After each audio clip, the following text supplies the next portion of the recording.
La Cour de cassation a saisi l'Assemblée provinciale de Kinshasa pour solliciter l'autorisation de poursuite judiciaire contre le gouverneur de la ville, Gentini Ngobila. Il s'agit d'un dossier qui oppose le Conseil d'État à l'hôtel de ville de Kinshasa depuis un long moment. Goma, toujours en zone rouge, la vigilance est de mise avec les tremblements de terre qui se poursuivent dans cette partie de la province du Nord Kivu. L'on signale fort malheureusement des cas d'épidémie dans la région où se situent les déplacés. De 6 à 40 mois d'arriérés de salaire, voilà le traitement que bénéficient les agents de la régie de voies aériennes. Ce lundi, ils ont manifesté leur mécontentement pour dénoncer cette situation infernale au moment où l'entreprise enregistre des bons chiffres. Mesdames et messieurs, bonsoir. Le président de l'Assemblée provinciale de Kinshasa, Godin Poi, a annoncé lors de la plénière de ce lundi que la Cour de cassation avait saisi l'Assemblée provinciale pour obtenir l'autorisation de poursuite contre le gouverneur Gentini Ngobila. D'après Godin Poi, cette demande d'autorisation fait suite à un dossier opposant le gouverneur Ngobila et le Conseil d'État de la République démocratique du Congo. En réaction à la demande de la Cour de cassation, le directeur de cabinet du gouverneur de la ville de Kinshasa, Gentini Ngobila, Freddy Bonzeke, a affirmé que ce dossier était déjà réglé. L'opinion vraie, c'est que depuis 2019, lorsque le gouverneur avait permuté le bourgmestre, il y avait un bourgmestre de la commune de Ndjili qui avait été omis sur la liste. Et puis ce bourgmestre-là, se sentant lésé, avait saisi le Conseil d'État et le Conseil d'État avait rendu un arrêt ordonnant sa réhabilitation. C'est ça le problème. Et aujourd'hui, le gouverneur a déjà pris cet arrêté-là, réhabilitant ce bourgmestre-là, les mettant aussi à la disposition de son ministre provincial de l'Intérieur pour son affectation. Le danger de l'éruption du Nyiragongo n'est pas du tout écarté. Selon les données de ce 31 mai de l'Observatoire volcanologique de Goma, des tremblements de terre continuent et la population doit être vigilante. Goma est encore dans la phase rouge. Les affirmations sont du major Guillaume Njike Kaiko, porte-parole militaire de la cellule de crise mise en place pour suivre de près cette situation due à la catastrophe naturelle. Du jour de la cellule des crises. Les données scientifiques de l'Observatoire volcanologique de Goma de ce lundi 31 mai 2021 font état des tremblements de terre qui continuent bien qu'ils ne soient pas ressentis par la population. À cet effet, nous recommandons à la population de rester vigilante à l'écoute des informations et d'observer strictement les mesures arrêtées par les autorités provinciales. Nous demeurons toujours dans la phase rouge. Les agents de la régie de voies aériennes ont manifesté ce lundi devant les locaux de leurs entreprises. Il s'agit d'un ras-le-bol dû à des arriérés de salaire. L'on parle de 6, 10, 20 ou 40 mois d'arriérés selon les agents, alors que l'entreprise enregistrerait beaucoup d'argent venant notamment des GOPAS, redevances aéroportuaires, subventions de l'État et autres canaux. Mécontentement, c'est l'expression qui caractérise l'attitude des agents de la RVA qui ont choisi la rue pour exprimer leur ras-le-bol. Ces agents accusent leur directeur général Aïe Pambou de mauvaise gestion, de maltraitance contre les délégués syndicaux, du refus de l'audit initié par le ministre des Transports au profit d'un audit initié par lui-même ayant comme but de faire la chasse à la sorcière. On croit certains agents trouvés sur les lieux. Les DGAI fait la sourde oreille à leurs revendications et refuse tout dialogue avec les délégations syndicales. L'intérimaire pense que ici c'est maintenant la politique. Moi je pense qu'il doit dissocier les choses. Il y a la politique et la gestion. Ici c'est la gestion d'une entreprise. Ça on n'est pas au parti politique en tout cas. Comment on peut relancer une entreprise lorsqu'on ne l'a pas auditée? Il faut d'abord connaître c'est quoi la maladie en matière financière. Et puis là après on va relancer. Mais si lui refuse, mais c'est lui qui doit dire à la population que Pourquoi il doit refuser? Depuis ce lundi, le travail est à l'arrêt à la RVA des travailleurs, condition de l'arrêt prise par le paiement des arriérés de salaire, ou cas contraire, cet arrêt des travail risque d'avoir des conséquences néfastes, jusqu'à pénaliser le pays. Dans le but de s'imprégner des conditions dans lesquelles travaillent les pêcheurs et éleveurs de la ville de Kinshasa ainsi qu'à travers le pays, le ministre Adrien Bokele a entamé une série de visites de différents sites à Kinshasa et devra s'étendre sur toute l'étendue du territoire national. Toujours perspicace et méthodique, Adrien Bokele, ministre des Pêches et Élevage, a, après plusieurs séances de travail dans son cabinet, entamé des descentes sur terrain pour se rendre compte et palper du doigt les réalités et difficultés qu'éprouvent les pêcheurs dans l'exercice de leur métier. Première étape de cette visite d'inspection, le site Kimpoko de Lancélé, où le numéro 1 de la pêche et élevage a conféré avec la Fédération des pêcheurs de la ville, province de Kinshasa. Au menu de leur échange, la rétrocession du port de Kinkole aux pêcheurs, les préparatifs de la journée nationale des poissons, ainsi que les stratégies à mettre en place pour booster les secteurs de la pêche à travers une bonne réglementation. Ce port, ça fait beaucoup de temps que les pêcheurs ne l'ont pas utilisé et ce port a continué à servir aux commerçants et les pêcheurs avaient vraiment des problèmes pour accoster leurs pirogues. Nous lui avons aussi parlé des difficultés que nous connaissons dans notre métier ici. La première difficulté, nous lui avons demandé, compte tenu de tout ce qui se passe sur le terrain, les différentes méthodes de pêche, les différentes pratiques de pêche, les différents engins utilisés pour capturer les poissons, à l'heure actuelle, compte tenu de la diminution du stock des poissons, et nous lui avons demandé, suggéré de pouvoir réglementer ces secteurs. Signalons par ailleurs que pour le ministre Bokele, l'heure est arrivée de mettre en pratique toutes les théories apprises pour faire de la pêche et élevage un véritable secteur porteur de croissance et de développement en République démocratique du Congo. Le ministre du Genre, Famille et Enfants a clôturé ce lundi la quinzaine des familles. Ces 15 jours d'activité lancés lors de la célébration de la Journée internationale des familles ont permis à Gisèle Ndaya Luceba de s'imprégner des conditions de vie de certaines familles, notamment celles des militaires et des policiers. Cette cérémonie était une occasion de présenter à l'assistance les protocoles de Maputo, un instrument juridique africain de protection des droits des femmes ratifié par la République démocratique du Congo et qui autorise l'accès à l'avortement sécurisé en cas de viol, inceste ou lorsque les problèmes de santé l'exigent. Le gouvernement congolais a la responsabilité de vulgariser cet instrument d'une utilité capitale pour les femmes et les jeunes filles. Bien avant de clôturer cette quinzaine de familles, la ministre du Genre, Famille et Enfants a rendu hommage au chef de l'État, Félix-Antoine Tshisekedi Tshilombo, pour l'importance qu'il accorde à la stabilité des familles. Rappelant les activités menées pendant cette quinzaine, surtout la visite des camps des policiers et militaires, Gisèle Ndaya Luceba attend voir le gouvernement dont elle fait partie agir promptement. La situation est très déplorable.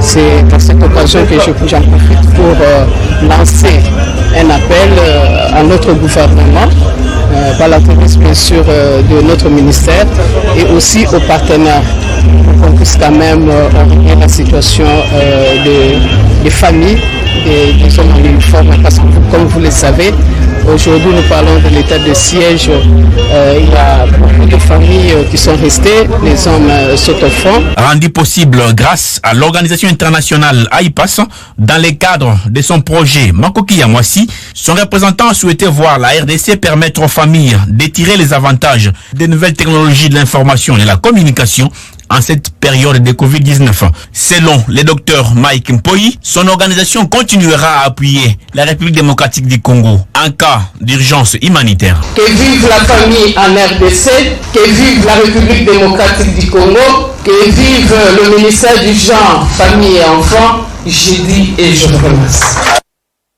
À l'Alliance des forces démocratiques du Congo, Mwamba, Guy Richard Malongo poursuit l'inspection de viabilité des poules et des communes politiques dans sa fédération. Objectif, se rendre compte personnellement du travail abattu par les inspecteurs chefs des poules à Lemba.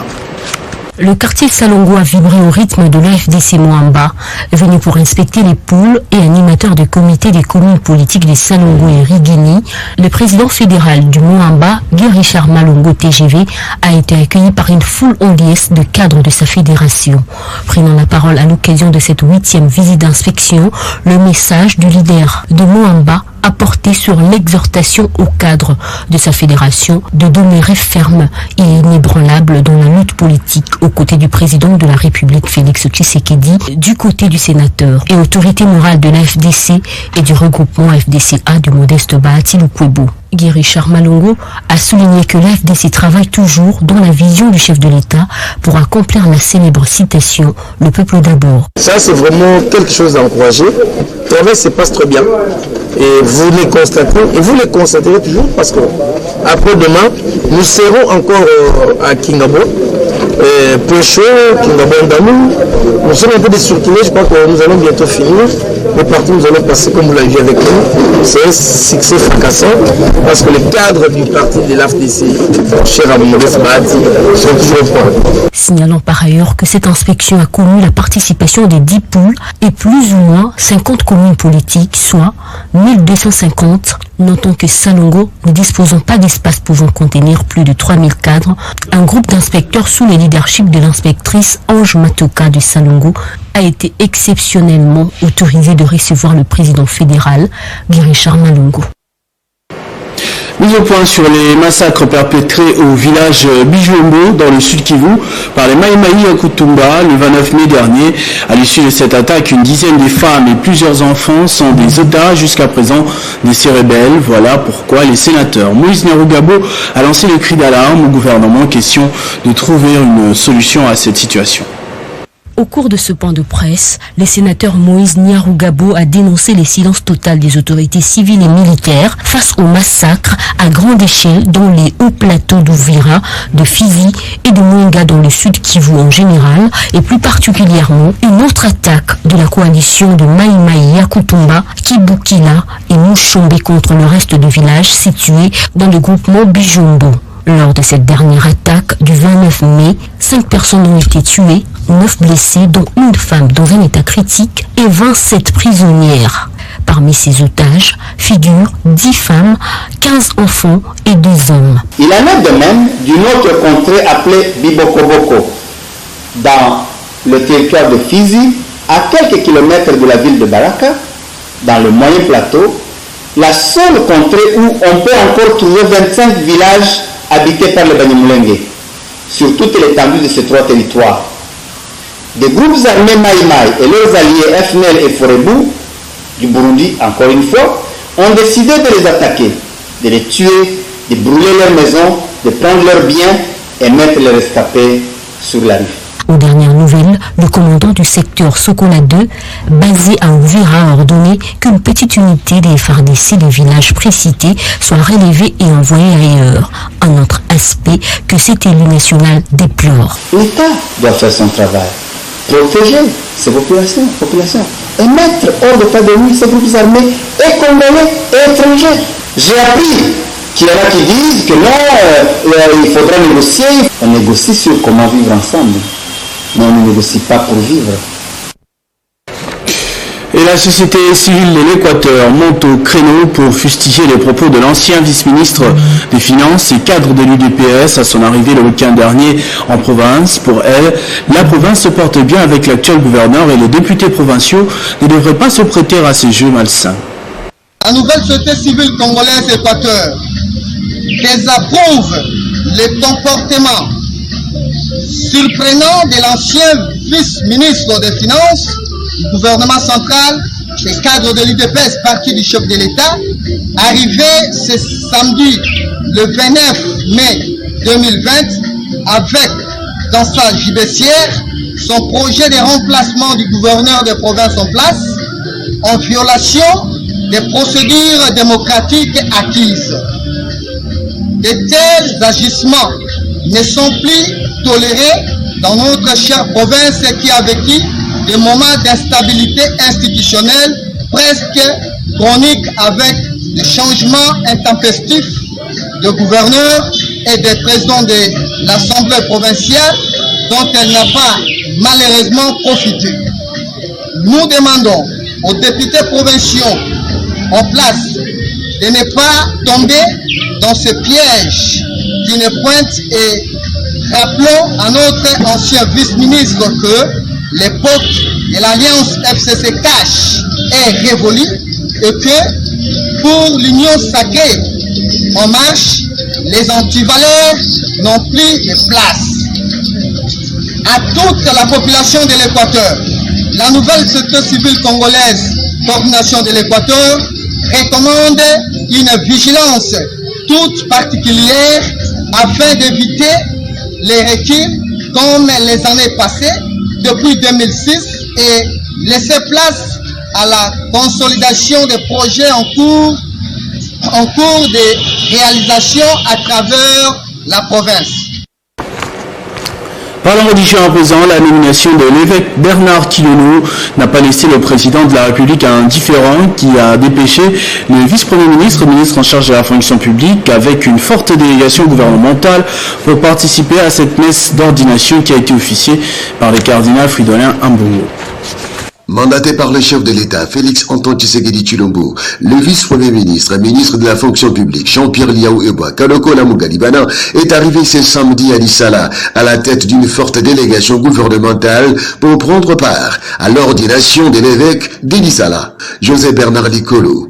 Nommé par le pape François le 15 février de l'année en cours, il succède à Monseigneur Ernest Mboko, transféré à Mbandaka Bikoro comme archevêque. La consécration de l'évêque Likolo a été un grand moment de communion spirituelle où la liturgie du sacrement était respectée sous la célébration du cardinal Ambongo, archevêque de Kinshasa. Prenant la parole à son tour après son ordination, le nouveau évêque d'Elissala a prêché l'unité des fils et filles de la Mongala pour enclencher le développement de cette province enclavée. À son tour, le représentant du chef de l'État, le VPM Jean-Pierre Liaou, a transmis le message du président de la République à l'assistance, en démontrant la volonté du chef de l'État d'entreprendre des actions pour des solutions idoines aux problèmes qui se posent à la Mongala. Pour avoir le transfert de ma félicitation à petit l'évêque Yalisara, nous garçon, nous allons et que nous sommes. Alors, on a la nation entre l'État, l'Église, et l'Église et la consolidée. Renforcé. Par le pays, et nous, par notre État,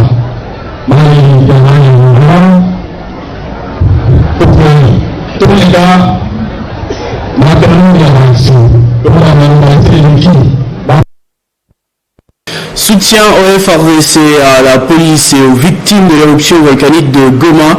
Une messe sous la coordination de l'ESBL, changement intégral pour le développement du Congo, a été dite en faveur de cette population le samedi dernier en la paroisse Notre-Dame de Kipushi dans le Haut-Katanga, sous l'initiative des députés nationaux Nanou Memba et Jean-Marc Kabunga. Par la situation qui traverse la partie est de la République démocratique du Congo lors de son dernier passage à Goma dans le Nord Kivu, les députés nationaux Nanou Memba, à travers son association sans but lucratif, changement intégral pour le développement du Congo, et sous l'évidence du député national Jean-Marc Kabunga, a organisé cette messe de requiem et d'action de grâce à la paroisse Notre-Dame de Kipushi dans le Haut-Katanga.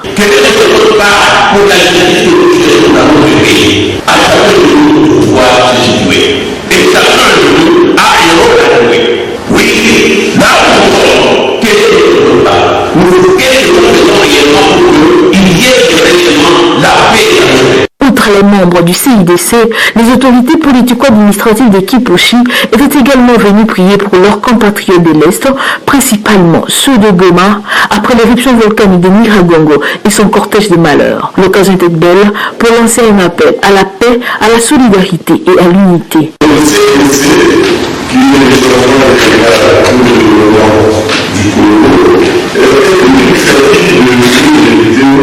Qui se sont déplacés, qui ont compris une innovation aussi, une innovation sauvage, c'était vraiment quelque chose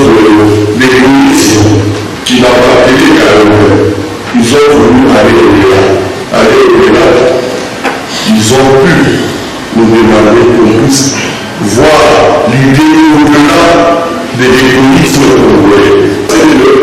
Et l'opposition, et la majorité, et la société civile se mettent ensemble. C'est ce jour-là que nous serons un développement. Puis ces partages des VA et la récolte des dons à la fin de la messe pour soutenir les sinistrés de Goma. Se rendre compte de l'état dans lequel se trouvent à ce jour les stades municipaux, 5 ans après leur construction dans la capitale Kinshasa, et voir dans la mesure du possible comment déposséder des mains des différents entrepreneurs. Voilà ce qui justifie la descente ce lundi 31 mai du ministre des Sports et Loisirs Serge Kondé dans les 4 communes qui abritent ces infrastructures sportives. Le stade municipal Bunga Bunga est le premier à recevoir la visite du ministre des Sports et Loisirs. Ici, Serge Kondé a fait la ronde de tous les locaux. Le ministre des Sports et Loisirs, accompagné de quelques membres de son cabinet et du DG du BCCO et Guillaume Ilunga, bourgmestre de la commune de Barumbo, sont ici bien renseignés par les responsables ressources humaines de ces stades dont l'autonomie en cas de groupe d'électricité est prise par ces groupes électrogènes, une exception. À Matete, la pelouse en pleine croissance du stade Jean Kembo n'attend qu'un entretien. À partir des gradins, le bourgmestre de Matete lui fournit des explications. Alertés de la présence du ministre des Sports et Loisirs dans leur commune, les jeunes matétois ont réservé un accueil chaleureux à Serge Kondé, avec qui ils ont fait une petite marche jusqu'à la maison communale Skonda de chants en son honneur juste à l'entrée. Quoi de plus normal pour le ministre Kondé de leur rendre l'ascenseur en ces termes. nasepeli mingi ndenge boye ebele koyamba ngai nayaki mpe mokonzi ya mboka son excellence Félix Antoine Tshisekedi Tshilombo elongo na chef du gouvernement premier ministre Sama Lukonde batindi nga na ya kotala eta ya stade municipal ya biso ya Matete mpona ezali koya tokongola yango mpo bokoma koutilize yango. Les fan clubs de Saint-Éloi Lupopo ont organisé une marche de santé ce dimanche 30 mai dans les rues de Lubumbashi. Présent à cette marche, le gouverneur et président d'honneur Jacques Kabula Katwe de cette équipe luchoise qui, par surprise, a trouvé au point de chute de cette marche une masse de cheminots qui l'ont demandé de prendre la tête de l'équipe. Le stade Lupopo a constitué le point de rassemblement et de départ de la marche de santé de femmes de l'équipe jaune-bleu. À son arrivée sur place, l'invité de marque de la manifestation et gouverneur, tous des jeunes bleus vêtus, Jacques Kabula Katwe, a été accueilli par des salves d'applaudissements et des cris de joie. La foule se mettra ainsi sur la route.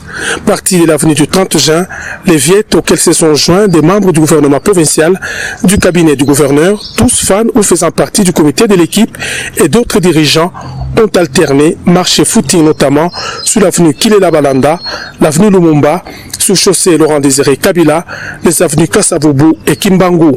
C'est une marche de santé initiée par les supporters de Lupopo.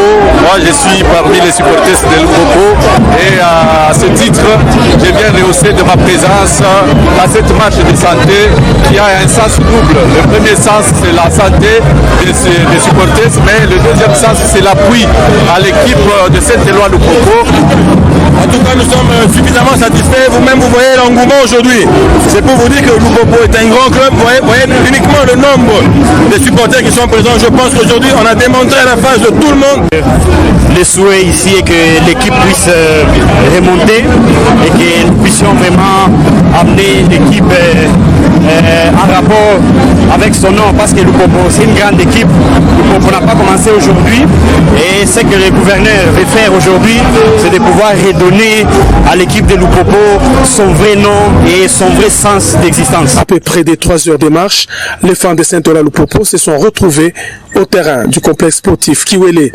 Dans une ambiance de fête, Jacques Kabula Katwe a été obligé par l'assistance à prendre la parole et surtout accepter de prendre les rênes de cette grande formation du football congolais. Ce journal est terminé, je vous en rappelle tout de suite les principaux titres. La Cour de cassation a saisi l'Assemblée provinciale de Kinshasa pour solliciter l'autorisation des poursuites judiciaires contre le gouverneur de la ville, Jean-Tiling Gobila. Il s'agit d'un dossier qui oppose le Conseil d'État à l'hôtel de ville de Kinshasa depuis un long moment. Goma, toujours en zone rouge, la vigilance est de mise avec les tremblements de terre qui se poursuivent dans cette partie de la province du Nord Kivu. L'on signale fort malheureusement des cas d'épidémie dans les différentes régions où se trouvent les déplacés. De 6 à 40 mois d'arriérés de salaire, voilà le traitement que bénéficie un agent de la régie de voies aériennes. Ce lundi, ils ont manifesté pour dénoncer cette situation infernale au moment où l'entreprise enregistre des bons chiffres. À tous et à toutes, merci de votre attention soutenue. Restez fidèles au programme de votre chaîne Télé 50.